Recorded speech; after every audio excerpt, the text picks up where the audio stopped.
If you're someone out there suffering with ADHD and you're just miserable, you're stuck in a rut, you're continually taking medication that maybe make you feel like you're drugged or stimulated and you're not hungry, but yet you also have maybe discipline problems or you can't do your job. It could be whether you're a child or an adult.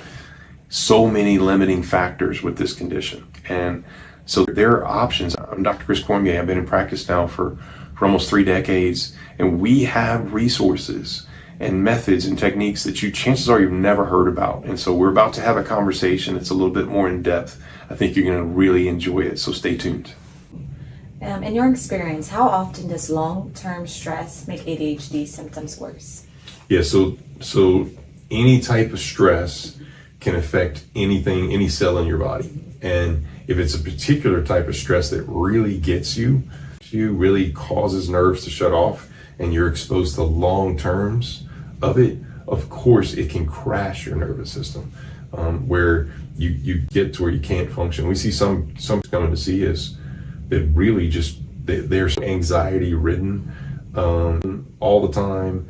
They can't do their schoolwork and on meds, right? So it's because the conventional approach is really just kind of a bunch of drugs at them, but that poor child has a ton of weaknesses that need to be addressed.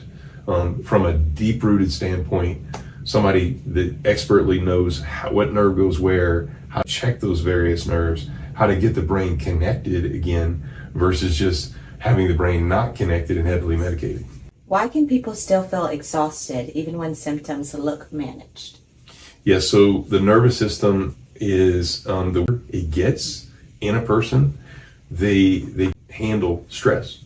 So even just waking up becomes a chore sometimes. Even just going through, getting past noon on a day, becomes a chore. So these conditions can really cause all kinds of other nerves to shut off throughout the body that lead to more and more different types of conditions. You work with frequency-based therapies in ADHD and nervous system cases. What is the body actually responding to? Yeah, so frequency is one of my favorite things.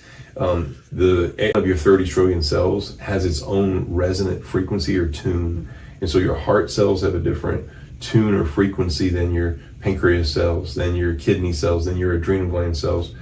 So every cell in the body, if it gets a wrong stress, that tune will get altered, and the cell literally becomes it loses its tune. So it has to get its tune back, and so we use all kinds of frequency devices to be able to get the nervous system, get those cells to tune back up, so that they can do their job. Why are people with ADHD often sensitive to pressure, overstimulation, or constant correction?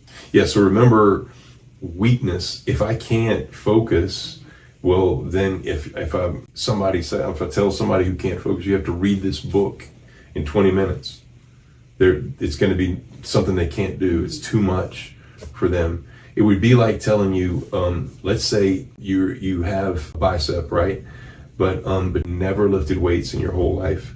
And let's say I walked up with an 80-pound dumbbell and said, I want you to do this 10 times. I couldn't do it. Yeah. And so kind of how these nerves work in the body is they literally are it's strong. I mean, so overstimulate and do a task that's too much. What happens when the nervous system receives signals it doesn't have to fight? Yeah, so the nervous system is you're going to have good things that feel good. It's almost like like I said earlier, breakers in a breaker box. There are things that are going to keep your breakers on that are around you, and there are things that are going to turn them off. It's almost like certain people, if you think about it. When you're around a certain person, you can feel yourself getting weak. Well, that's actually nerves shutting off. You see emotional stress of that particular person shutting off nerves in your body, right?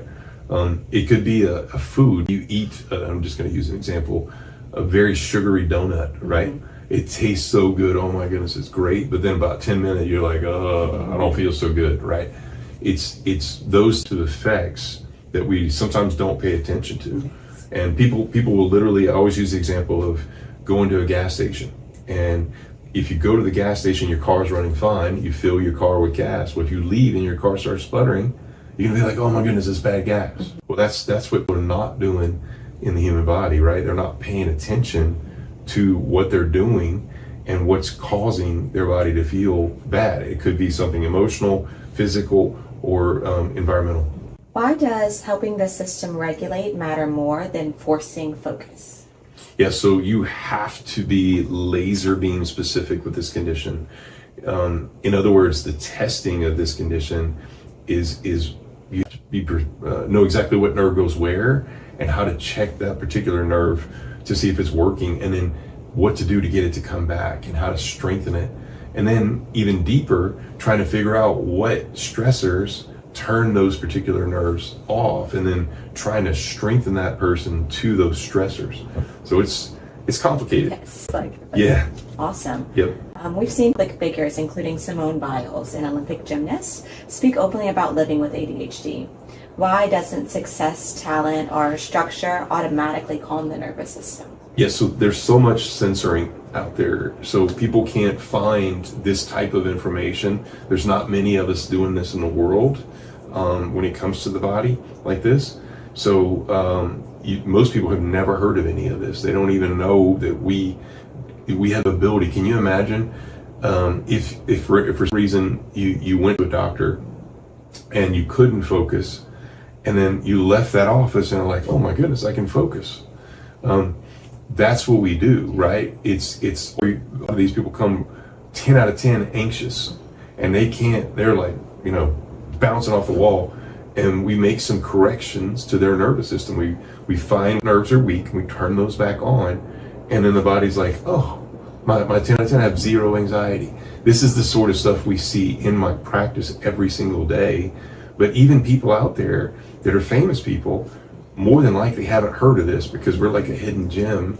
And I've been doing this for decades, right? So I didn't learn all this just overnight. It's taken a lot of experience throughout all these years. And that's why we're doing this, to educate people and teach everybody out there that we have solutions for you. What does that show about how misunderstood ADHD really is? Yeah, so exactly what I said. There's so much misinterpretation. People just think it's a medication. The ADHD is a deficiency in the medication. It's not. It's in the nervous system. It's a weakness in cells, and you're not used to be labeled. If you don't fix it in you, then your offspring's going to have it, because you're going to pass these genetic traits over and over and over for years into your family. So it's pertinent that if you have this sort of condition, you try to get the best rehabilitative care like what we offer to get it better, right? Because otherwise it leads to other conditions. Like we mentioned, it's tied in, the focus nerve is tied into some of the organs. And I mean, I'm telling you, we see it all the time where people, they can't focus, they're anxious, and they can't digest their food, and it's into more and more conditions. In your clinic, what are some of the more challenging ADHD cases you've seen, and what do they tend to have in common?